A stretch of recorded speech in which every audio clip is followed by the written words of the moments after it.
Some types of topological space. بزانین جۆرەکانی topological space چین. یەکەمیان لێرە کە ئاماژەمان پێ کردووە indiscrete یان trivial topology. بزانین پێناسەکەی چ دەرێ. Let x be any set, then the collection of x and phi is topology on x. واتە ئەگەر تاوەکەم یان لێرە ناوی لێنایە I چونکە تەپۆلۆژیەکە ناوی ئیندیسکریتە دەڵێت تەنها فای و ئێکسی تێدایە هەر سێتێک بینی لە بۆ ئەو تەپۆلۆجیەی ئەو تەپۆلۆجیە لەسەر هەر سێتێک بینی ئەوە ئیلا دەبتە تەپۆلۆجیکال سپێس. بۆ نمونە بەس پێشەوە نمونە بینین دەتوانین پرۆڤی بکەین بە زۆر ئاسانە پرۆڤەکەین. پرۆڤ یەکەم دەڵێت چی؟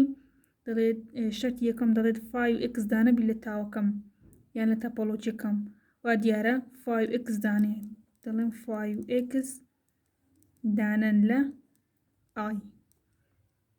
شەرتی دووەم دەڵێ بۆ هەردوو کلاسێک لە ناو تاوەکە یان لە ناو ئایەکە ئیندیسکریت تەپۆلۆجیەکە بینی ئەوە ئینتەرسێکشنیان پێ بکەی ئەنجامەکان هەردانە دەبی لە تاوەکە یان لە ئیندیسکریت تەپۆلۆجیەکە. بەخۆم لە ناو ئیندیسکریت تەپۆلۆجی تەنها فای و ئێکسم هەیە یعنی هەردەتانم ئەوان وەرگرم بێم ئینتەرسێکشنیان پێ بکەم لەگەڵ یەکتر.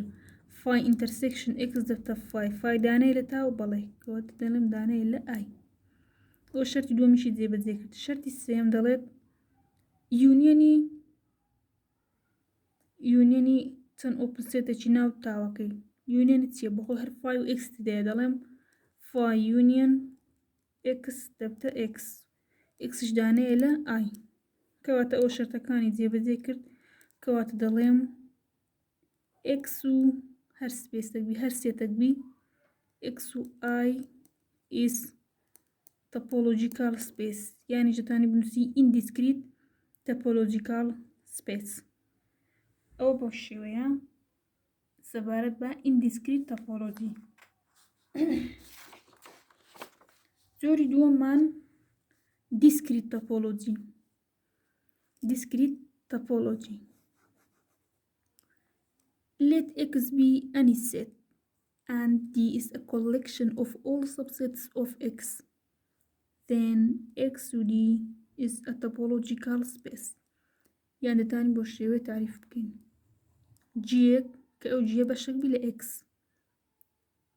ئەو جیەش چییە؟ ئۆپنە. لۆ چونکە بەخۆی گۆچی دەمە دیسکریت تەپۆلۆجی یعنی هەر سێتێکی بینی هەر سپێسێکی بینی لە بۆ ئەو دیەی دەبتە تەپۆلۆجیکال سپێس پێکەوە هەر جیەک بین. ئەگەر بین ئەوەش پرۆف بکەین سۆڵوشن یان پرۆف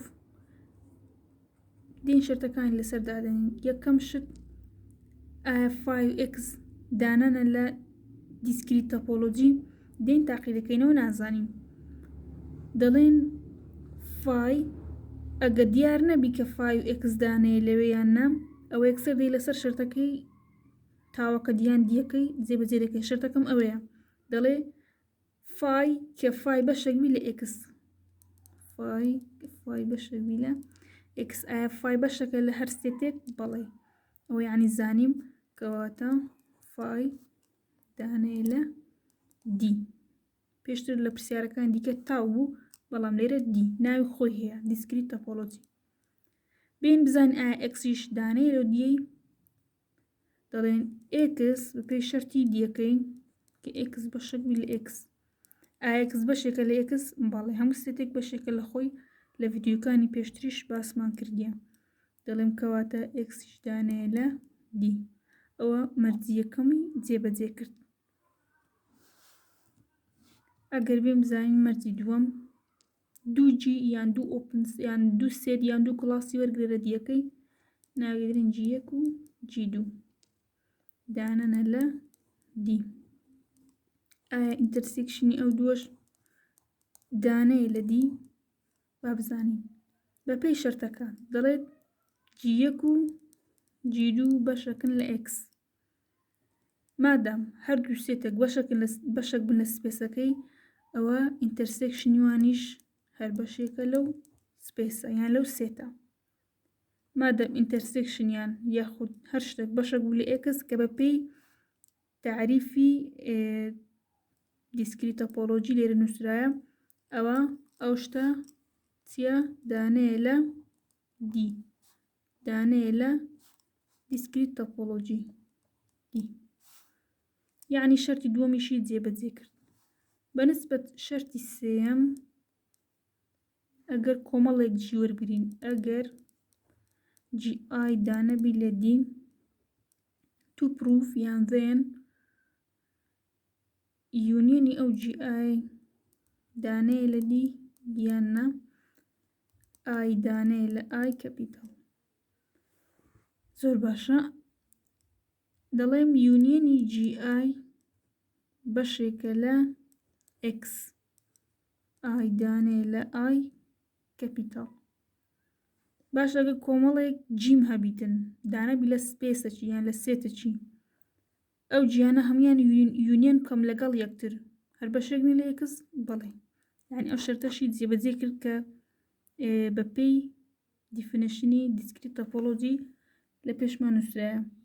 یعنی شەرتی سێمیشی جێبەجێ کرد کەواتە دەتوانم بڵێم کەواتە ئێکس و دی نەک تاو ئێکس و دی is a topological space. بەنسبەت جۆری دووەمیان دیسکریت تۆپۆلۆجی بۆ شێوەیە سەلمانمان.